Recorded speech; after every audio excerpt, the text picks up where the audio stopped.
boa noite. E hoje estamos começando mais um Fisiocast e hoje nós estamos com um assunto muito importante aí para todos os papais e mamães, né? Que nós vamos tratar hoje sobre o tema de fraturas em crianças. E estamos com dois especialistas incríveis aqui.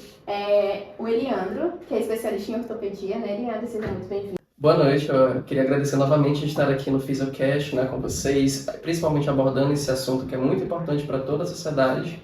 Sim, muito obrigada, seja muito bem-vindo. E também a gente não pode esquecer, né, a gente trouxe outra convidada maravilhosa, que é a nossa físio, também especialista em ortopedia, Laís. Seja muito bem-vinda, Laís. Obrigada. Boa noite. É um prazer estar aqui com vocês para poder explicar um pouco mais sobre esse assunto, que é super importante, né? Sim. Não só para as pessoas que são mães, que são pais, mas para todo mundo em geral, para a gente estar atento com as nossas crianças. Então, que eu possa agregar aqui com vocês. E também apresentar as nossas fisioterapeutas que já estão aqui sempre, seguem com a gente nesse Fisiocast. E a apresentação de hoje é a Natália, né? Boa noite, obrigada pelo convite. É uma honra estar fazendo parte dessa banca mais uma vez. Obrigada, Natália. Também apresentar a nossa fisioterapeuta Carla, que está fazendo uma viagem internacional e não pôde comparecer hoje aqui com a gente. Mas ela vai trazer um recadinho pra gente muito importante que também vai agregar em nosso assunto, né? A gente vai iniciar nossa primeira pergunta com o Eliandro, especialista Eliandro, tá? Quais são as fraturas mais comuns nessas crianças? Bem, Eduardo, as principais fraturas, né, nesse público infantil é justamente fraturas que acabam acometendo sobre atividades do próprio cotidiano das crianças, né? Fraturas que acabam em atividades, né, justamente brincadeiras ou até mesmo locomoção em casa ou na rua, enfim. A principal em si, né, no caso nos membros superiores, tá? Tem também das mãos, que é a fratura das mãos, na qual, digamos assim, a criança ela tá brincando ou até mesmo andando, ela vai se desequilibra e ao invés de... Enfim, não tem como, ela vai ter que apoiar... O primeiro reflexo, É né? o primeiro reflexo da criança, ela vai ter que apoiar a mão e aí isso acaba fazendo justamente uma fratura de esmagamento, Sim. certo? Nos dedos, na falange, e é uma das principais que existem. Também, claro, também tem justamente do antebraço, né? Na ulna, no rádio, na qual... a gente pode até ver, né, diversas crianças que andam com gesso, justamente porque é muito fácil, principalmente em meninos, né, que tem três vezes mais de se fraturar do que meninos, justamente por conta daquele pico na adolescência. Também existe no húmero, né, justamente aqui nessa parte aqui do ombro, a parte proximal, claro, ela não é tão comum como a parte do cotovelo, que é mais simples de se ter a fratura, né, na parte aqui distal, mas também pode sim ocorrer. E também, né, nós também temos a do fêmur, que é um osso, sim, calibroso, é mais complicado de se fraturar, porém também é possível, justamente porque se ocorrer algum trauma muito severo, muito forte, é sim possível estar fraturando esse osso. E também, claro, se houver, né, doenças que podem sim enfraquecer essa estrutura óssea e está facilitando essa fratura nessa estrutura. A gente entende que, né, nessa idade as crianças elas começam a querer explorar mais, né? Muito obrigada, Eliandro. A gente sabe que as crianças elas estão nesse processo realmente de desenvolver, né? Que elas querem estar pegando em tudo, querem estar subindo, como a Eduardo falou, né? Subindo em árvore, bicicleta também é um perigo, né? E aí foi uma das perguntas que os nossos seguidores mandaram. Muito obrigada por ter mandado essas perguntas. Com relação à prevenção, o que a gente, né, enquanto adulto, né, protetores dessa criança, pode estar fazendo para prevenir esses acidentes, né? O que a gente pode estar fazendo, Natália? A prevenção é se dada de acordo com o ambiente que a criança esteja inserida. Em casa, por exemplo, é sempre necessária a utilização de protetores em janelas, varanda, para evitar quedas. Também é sempre necessário manter pisos livres. Também é sempre necessário manter pisos livres de objetos que possam ocasionar quedas. É sempre necessário o uso de tapetes antiderrapantes para evitar escorregões. Já nas atividades ao ar livre, é necessário o uso de equipamentos de segurança, como capacete, joelheira, cotoveleiras. Também é necessário certificar-se que o local tem superfícies macias, como areia, emborrachadas. Muito obrigada, Natália, por todo o conhecimento que você passou, né? Por todas essas essas medidas de proteções que a gente deve ter com as nossas crianças, não é mesmo, Eduardo? Isso. E para a gente dar prosseguimento também no nosso Fisiocast, a gente precisa também entender os dados e estatísticas em relação a isso, né? Então, essa é a minha pergunta para a doutora Laís. Quais são os dados referentes à fratura dessas crianças? Certo. A gente sabe que criança, ela se movimenta o tempo inteiro, ela quer subir nas coisas, como a Natália comentou, ela quer mostrar que ela é capaz de fazer aqueles movimentos que às vezes o corpo dela, a estrutura dela não está preparada. Mas a grande presença, né, dessas fraturas é maior em meninos, cerca de 61% dos casos acontecem em meninos. Por questão mesmo de se movimentarem mais, acabar querendo fazer coisas mais perigosas do que as meninas, Sim. muitas vezes, né? O que não deixa de acontecer com meninas Sim, também. isso, Cerca sim. de 39% desses casos são com meninas, por também serem crianças, por quererem se divertir, quererem mostrar que são capazes de fazer as coisas, de se movimentar. Então isso acaba atingindo os dois gêneros, claro, com meninos um pouco mais do que com meninas. Uma das perguntas, né, que sempre é feita, até porque nós estamos numa banca de fisioterapeutas, Não pode faltar essa não pergunta. pode faltar, é clássica, né? Tá ali sempre batendo, como é a carteirinha que fala, né? Qual a abordagem, enquanto nós, né, fisioterapeutas, o que nós fazemos aí com essas crianças? Então, o fisioterapeuta ele tem um papel muito importante, porque a partir do momento que a criança ela sai, houve fratura, ela precisou mobilizar, né, aquele membro que foi fraturado. Então ele vai colocar o gesso como mobilização. Após a retirada desse gesso, o fisioterapeuta ele vai começar a trazer de volta aquilo que foi perdido durante essa mobilização. Então ele vai ter que fazer a mobilidade ativa e passiva para que o membro ele volte a ter a funcionalidade 100% do que ele tinha antes. Vai precisar também fazer um fortalecimento muscular, porque se a gente para de movimentar o membro, ele vai perder força. Se ele perde força, ele não vai conseguir fazer as atividades do cotidiano dele. Então o fisioterapeuta ele vai vir para trazer esse fortalecimento para o membro ele voltar a funcionar 100% como ele funcionava antes. Nossa, muita informação, né, Sim. que ela passou pra gente. E pra vocês verem, né, como a fisioterapia ela é extremamente importante, né? Nós fazemos não somente com que essa criança ela volte ali, mas a gente traz força, traz amplitude. Então, quando uma criança estiver lesionada, é recomendável que você não só leve ao médico para retirar esse gesso, mas também que leve ao fisioterapeuta para que ela não fique, como a Eliana falou, né, na mesma posição, perca a sua força, para que ela volte a ser realmente uma criança fazendo tudo o que ela tem para fazer, tudo de melhor que ela tem, consegue fazer ali de acordo com a sua Sem idade. contar Né? que esse processo ele acaba justamente refletindo, né, no futuro Sim, do indivíduo, da sim. criança. Ou seja, se ela for uma criança que acaba não tendo uma recuperação 100%, quando ela for um adulto, ela também não vai ter total... Pode ficar sequelas, no Isso, caso, exatamente. né? Ou seja, a vida do adulto será totalmente influenciada por conta daquele processo na infância dele. Então, cuide da sua criança para que ela se torne também um adulto saudável. Agora trazendo que é o nosso ponto, o nosso cartão de visita do Fisiocast, que são as nossas entrevistas externas, né?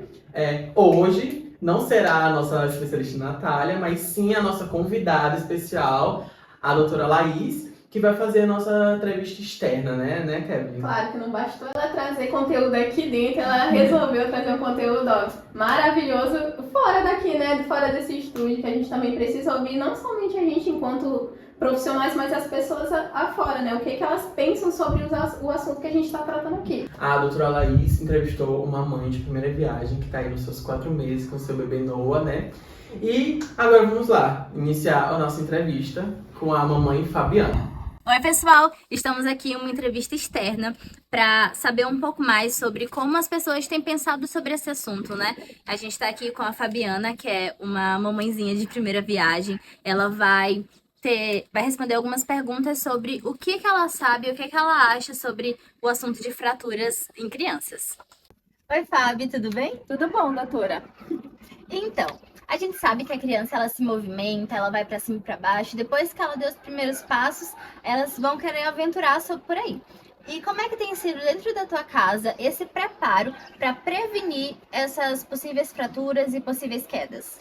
Bom, eu como mãe de primeira viagem, eu e meu esposo, a gente está aderindo a algumas coisas dentro de casa, como proteção na escada, colocando proteção nos móveis que pode perfurar, que pode rasgar alguma coisa, e proteção nos banheiros antiderrapantes, afastando os móveis da janela. Essas são algumas providências, eu como mãe de primeira viagem, estou tendo, eu e meu esposo, para que não aconteça esse tipo de queda na minha casa com meu bebê. Excelente. Realmente a gente tem que estar atento e pensando à frente do que a criança pode fazer.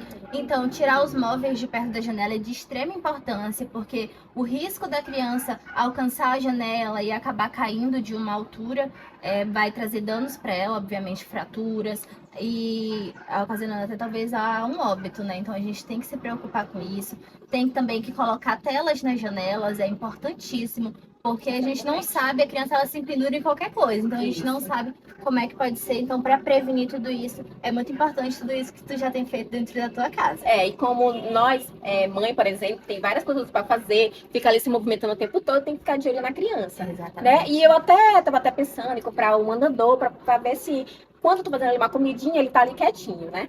Eu já ia te perguntar sobre isso. Como é que tá sendo os teus preparos para esses primeiros passos?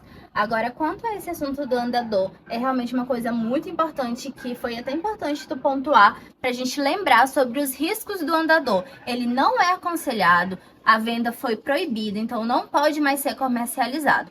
Por quê? Porque a gente coloca a criança ali e dá aquela falsa sensação de que ele tá seguro.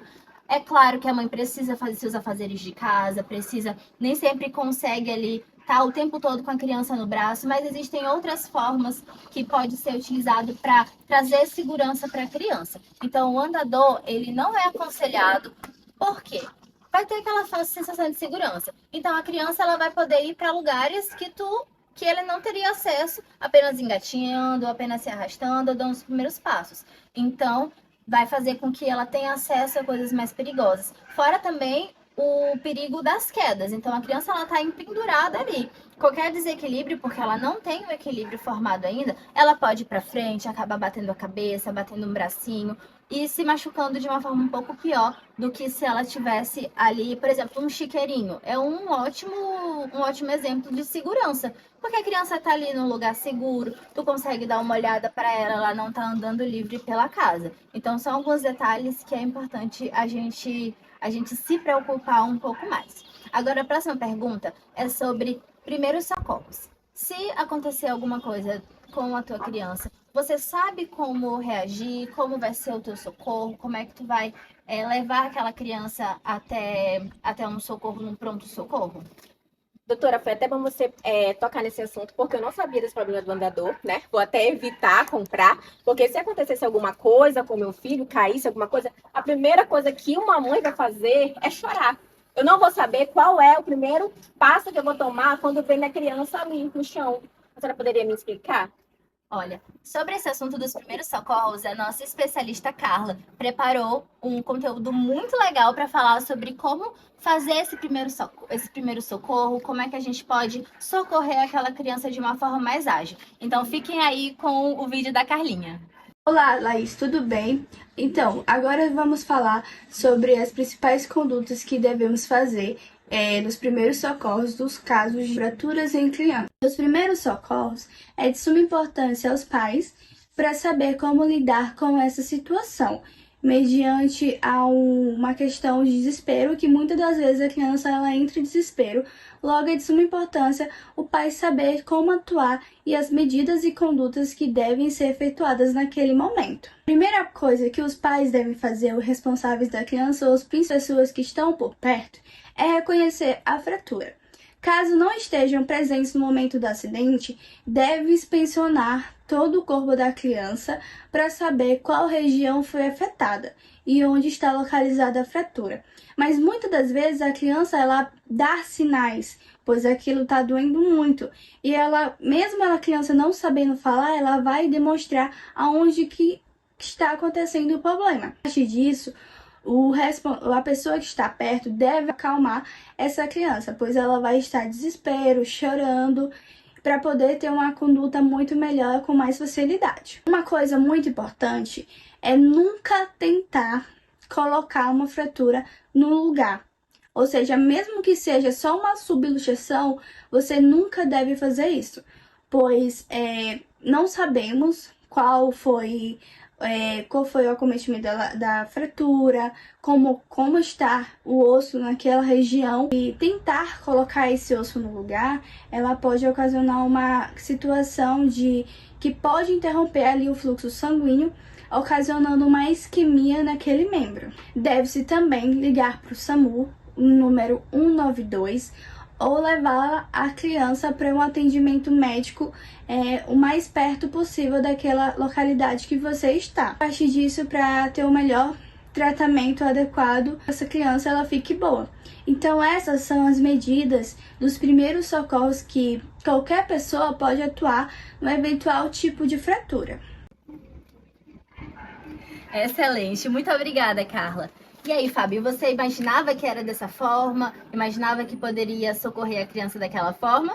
Não, doutora, eu não tinha uma mínima ideia de como seria, e eu agradeço, né, pelas informações da Carla e da senhora também, né, que me orientou nessas informações, e eu vou com certeza evitar que meu filho tenha todo acompanhamento e que com os primeiros socorros que ela ensinou, eu faça em casa mesmo.